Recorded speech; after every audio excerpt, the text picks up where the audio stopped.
Ada sebuah instruksi terselubung di wilayah ASN dengan mewajibkan setiap ASN dan seluruh ASN untuk merepost video, kemudian membuat konten dan mewajibkan laporan ketika mempublikasikannya. Ini bukan sekedar ajakan sukarela. Berdasarkan instruksi yang beredar di wilayah kerja Kementerian Agama Kabupaten Wonosobo, seluruh ASN dan non-ASN diminta ikut mengamplifikasi acara zikir dan doa kebangsaan serta sholawat kebangsaan bersama Habib Syekh bin Abdul Qadir As-Segaf yang digelar hari ini 1 Agustus 2026. Perintahnya jelas, perintahnya berlapis. KUA dan madrasah wajib memasang banner. Kemudian ASN dan non-ASN wajib merepost untuk posternya. Kemudian membuat ribbon dan mengunggahnya ke media sosial masing-masing.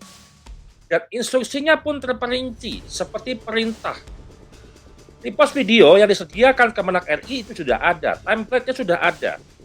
Bahkan wajib membuat video ajakan tersendiri. Belum selesai sampai sini teman-teman.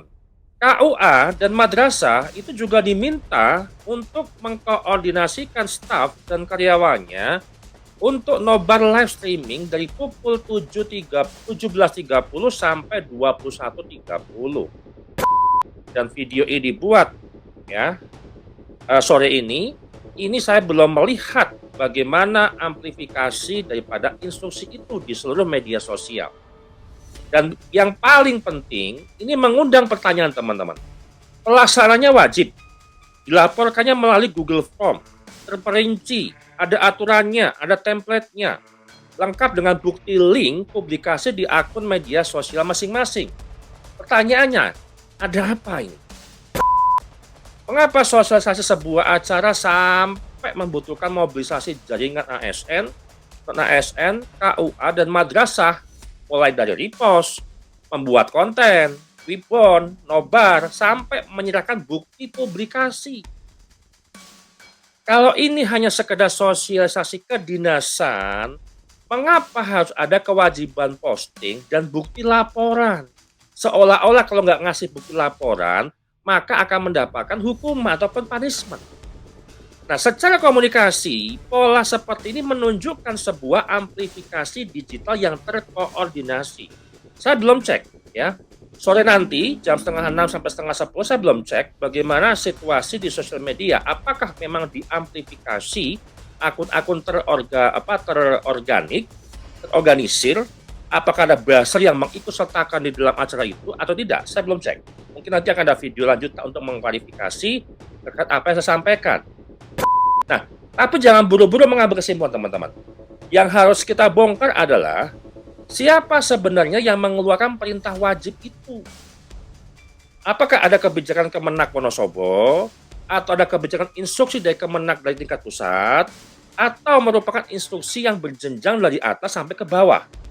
Dan pertanyaan yang sangat sensitif yang saya tanyakan adalah, siapa yang paling mendapatkan keuntungan exposure dari sebuah mobilisasi sebesar ini?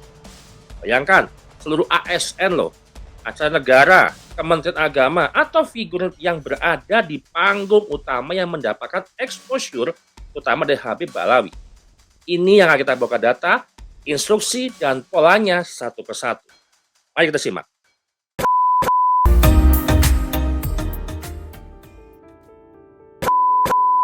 Sahabat Charlie dimanapun berada, selamat datang di Papaza Insight. Kali ini saya ingin membedah ada sebuah instruksi di lingkungan Kementerian Agama yang menginstruksikan ASN untuk wajib menonton live streaming, ya tentunya di YouTube, terkait acara zikir kebangsaan yang dihadiri oleh Habib Syekh bin Abdul Qadir As-Segaf. Nah, sebenarnya acara ini mempunyai basis sebagai agenda kebangsaan yang memang sudah berulang. Tapi metode mobilisasi ASN yang kita lihat, yang kita baca secara struktur, memang membuka pertanyaan yang serius tentang batas antara sosialisasi institusional dan mobilisasi promosi figur, termasuk promosi daripada branding Habib Balawi, Habib Syekh. Nah, yang pertama kita pisahkan dua isu itu, ya, acaranya versus cara promosinya. Kementerian Agama memang menggelar zikir dan doa kebangsaan ini pada 1 Agustus hari ini di Monas sebagai rangkaian HUT RI, ya, yang ke-81. Ini sebenarnya rangkaian acaranya gitu kan. Dan acara ini sengaja dibuat pemerintah. Apakah ini untuk membranding Habib Syekh atau tidak, kita perlu uji. Namun ketika ada sebuah instruksi daripada ASN, ya, dia menginstruksikan untuk wajib membuat repost video, membuat konten, membuat ribbon, dan melaporkan. Ya, ada instruksi melaporkan loh. Ada melaporkan hasil publikasinya di akun sosial media masing-masing melalui Google Form, diisi. Nah, artinya kalau ini adalah acara murni institusi, maka tidak perlulah ada namanya laporan yang harus dilaporkan, ditulis, report kepada atasannya. Nah, yang kedua, yang tidak biasa, yang kita lihat adalah intensitas mobilisasi komunikasi. Kita lihat instruksi Kemenak Wonosobo, ya, berikut ini, gitu ya, otentik dan lengkap, bahwa ASN ataupun non-ASN bukan sekedar diminta untuk mengetahui akan ada acara zikir kebangsaan di Monas, atau hanya mengikuti acara. Justru mereka diperintahkan melakukan 6 aktivitas. Yang pertama, KUA dan madrasah harus memasang banner 3x1. Itu berarti secara institusi. Kemudian secara personal, seluruh ASN dan non-ASN wajib merepost poster. Ya, itu diuntungkan dengan ASN yang punya followersnya banyak, itu akan diuntungkan. Dikali saja berapa jumlah ASN. Kemudian membuat ribbon dan mengunggahnya di media sosial. Kemudian merepost video yang sudah disediakan. Jadi sudah ada terstruktur. Jadi ada seragam kampanye terkait acara zikir kebangsaan hari ini. Kemudian membuat video ajakan tersendiri yang sudah dibuatkan template-nya. KUA dan madrasah mengkoordinasikan staf dan karyawan untuk nonton bareng hari ini, live streaming, selama sekitar 4 jaman. Dari jam setengah 6 sampai setengah 10. Artinya apa? Inilah yang dimaksud mobilisasi massa di era digital. Kemudian pelaksanaan wajib dilaporkan melalui Google Form serta dibuatkan link publikasi akun media sosial masing-masing. Justru ini mengubah karakter instruksi loh. Bukan sekedar tolong ya di-share, mohon bantu di-share, ini ada acara penting, tolong di-share kemudian di-share ke banyak orang, teman, grup ataupun yang lainnya. Ya. Artinya kalau ada istilah hanya mohon bantuan, ya itu ya tergantung kitanya saja gitu kan.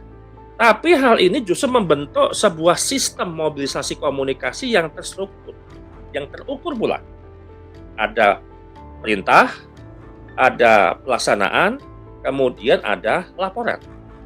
Kemudian dari instruksi, kemudian produksi konten, distribusi massal, kemudian partisipasi, kemudian pelaporan, dan bukti publikasi.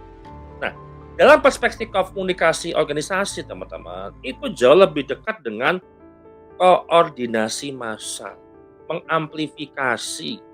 amplifikasi terkoordinasi dibanding ya promosi sukarela biasa. Kan kalau kita buat mau nge-share di WhatsApp gitu kan, tolong share tanda petik 2, cukup sudah. Ya terserah mau share atau mau enggak, ya masa bodoh teing gitu kan. Nah, tapi di sini kita melihat ada sebuah instruksi yang jelas, terukur dan terkoordinasi.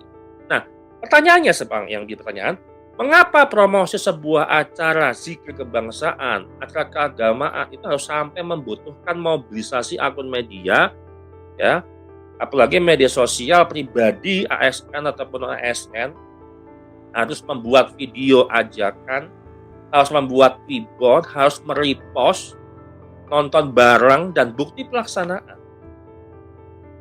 Nah, ini ada perbedaan penting antara promosi acara dan promosi figur. Kalau kita lihat secara formal, yang diperintahkan adalah promosi acara. Ini kan kita promosi acara itu kan biasa aja.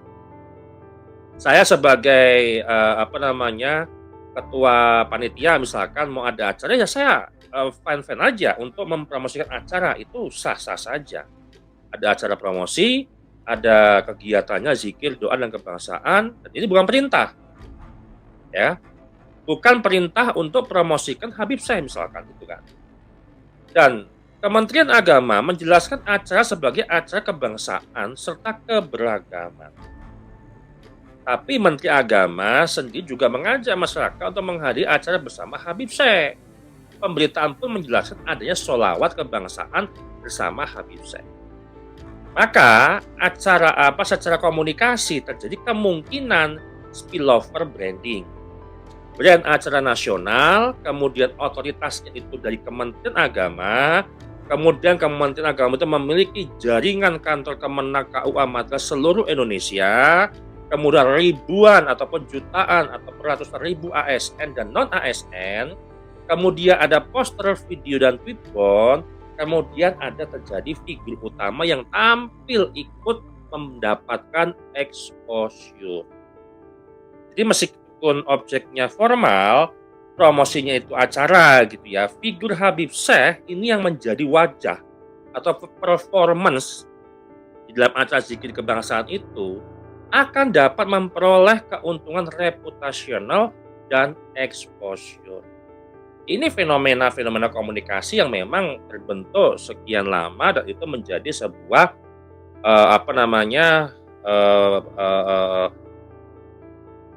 bentuk dari sebuah mobilisasi massa yang kita untuk melihat, kita untuk men-tweet, kita untuk merespon, kita untuk menanggapi acara itu. Nah, sekarang kita kan uji pembanding dong, ya.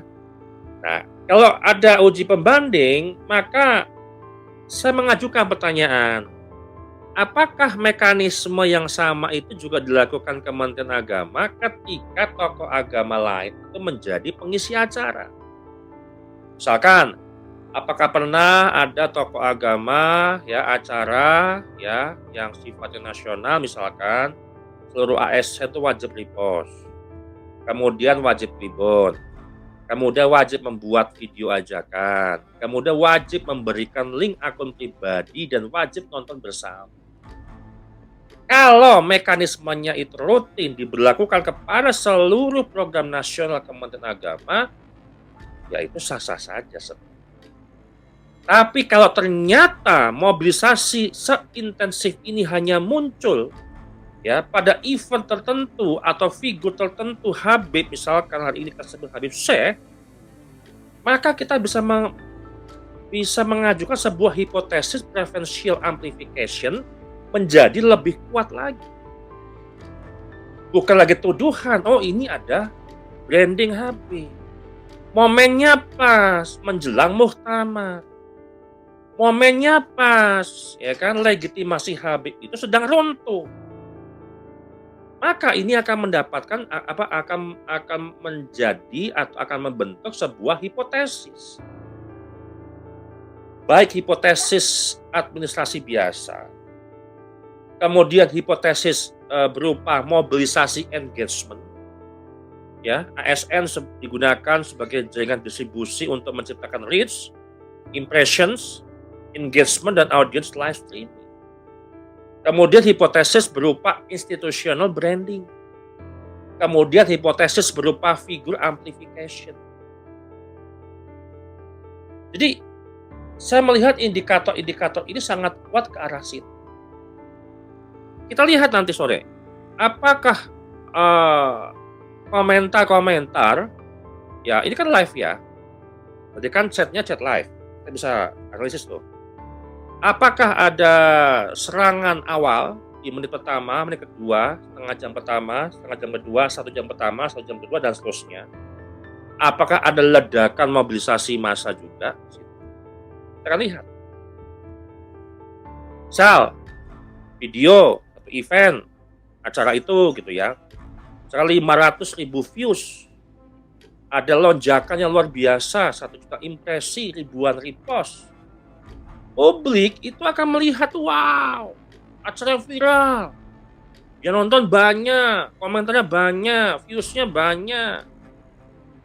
Tapi kalau sebagian reach itu berasal dari ASN mewajib repost, wajib video, wajib ribon, kemudian KUA dan madrasah wajib mempublikasikan, wajib nonton live streaming pula, dan wajib lapor bukti.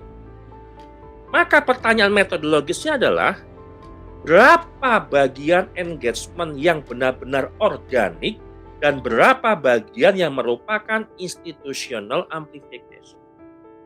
Nah, mungkin saya akan memberikan video lanjutannya terkait nanti sore, jika saya akan lihat di jam 5:30 sampai jam 5:30 bagaimana lonjakan traffic di dalam sosial media itu meningkat ataupun standar, atau ada lonjakan yang sangat signifikan dari standarnya untuk nonton live streaming. Nah, ini saya lihat persis seperti saya meriset waktu kemarin ya, ketika Habib Umar hadir di Deddy Corbuzier, kemudian acara debat antara Ustadz Ajib Ubaidillah dan Edi Pras. Itu ada lonjakan itu. Organik dan dia non-organik kelihatan sekali. Nah, ini akan kita coba analisis, dan insya Allah nanti saya akan laporkan, akan kita publikasikan temuan-temuan, bukti-bukti secara digital, bagaimana instruksi itu akan terbentuk menjadi sebuah engagement rich impression ketika nonton live. Nah, coba di sini teman-teman, kesimpulan yang saya bisa ambil bahwa ada satu bukti yang bisa menentukan instruksi Wonosobo ini berasal dari kebijakan lokal Kementerian Wonosobo atau merupakan turunan instruksi dari pusat. Itu turunan instruksi, runtut instruksinya. Karena gini loh, ini akan menjadi konsekuensi yang berbeda dan besar kalau hanya Kementerian Agama wilayah Wonosobo ke ASN Wonosobo. Ya. Ditemukan sebuah instruksi di lingkungan Kementerian Wonosobo yang mewajibkan ASN non-ASN melakukan amplifikasi digital di acara Kemenang. Tapi kalau ditemukan bukti, ini kita bisa lacak. Kementerian RI, kemudian Kanwil, kemudian Kan Kemenak misalkan, kemudian KUA Madrasah, kemudian ke ASN dan seterusnya. Dengan instruksi serupa secara nasional, ini kasusnya berubah menjadi mobilisasi, komunikasi, birokrasi secara vertikal, atas sampai bawah. Nah, ini saya perlu bukti lanjut karena saya nggak bisa menyampaikan itu benar atau salah, karena butuh bukti-bukti yang bisa kita telusuri. Minimal kita akan telusuri dulu nanti sore ya, bagaimana struktur daripada komentar, kemudian timingnya, lonjakan penonton, kemudian struktur daripada narasi yang dibangun. Kalau ini murni sosialisasi kedinasan, mengapa harus ada bukti link publikasi akun media sosial masing-masing? Harus membuat laporan yang sudah disediakan formnya. Saya nggak sedang mempersalahkan zikir, teman-teman. Dan juga saya nggak mempermasalahkan sholawat. Ini bukan itu konteks. Bahkan zikir kebangsaan tanggal 1 Agustus itu bukan tradisi baru. Itu dari rekam jejak tahun lalu pun juga ada. Yang ingin kita periksa malam ini justru sesuatu yang berbeda. Mengapa aparatur Kementerian Agama diwajibkan untuk ikut mempromosikan acara melalui akun media sosialnya masing-masing, membuat ribbon, membuat video ajakan, menonton live streaming, lalu menyerahkan bukti publikasi. Apakah ini sekedar sosialisasi program pemerintah? Ya kan? Tapi kita melihat itu sudah ada instruksi dari atasan atau sudah menjadi koordinasi yang menggunakan jaringan birokrasi. Dan siapa yang memperoleh keuntungan exposure terbesar dari mekanisme tersebut? Dan ingat, ini momen menjelang muktamar, ya. Ini momen legitimasi Habib itu sedang rungkat. Jadi kan butuh angin segar untuk upgrade lagi Habib. Tapi ini perlu bukti-bukti turunan yang bisa kita telusuri. Dan kesimpulan yang bisa sampaikan dari bukti yang kita dapatkan sekarang, ya, bahwa sudah ada bukti bahwa ada instruksi secara terkoordinasi dari Kementerian Agama Wonosobo terhadap ASN. Tapi ketika Kementerian Agama Wonosobo, apakah ada perintah dari atasan lagi sampai kepada Kementerian RI Pusat? Kita perlu bukti lanjut. Ya. Jadi ini saya sampaikan supaya teman-teman juga bisa memaknai, ya, zikir kebangsaan atau amplifikasi figur. Dan tentunya teman-teman yang bisa menilainya. Dan tentunya teman-teman yang bisa menyimpulkan semua dari apa yang bisa saya sampaikan pada episode kali ini. Demikian dari saya. Terima kasih.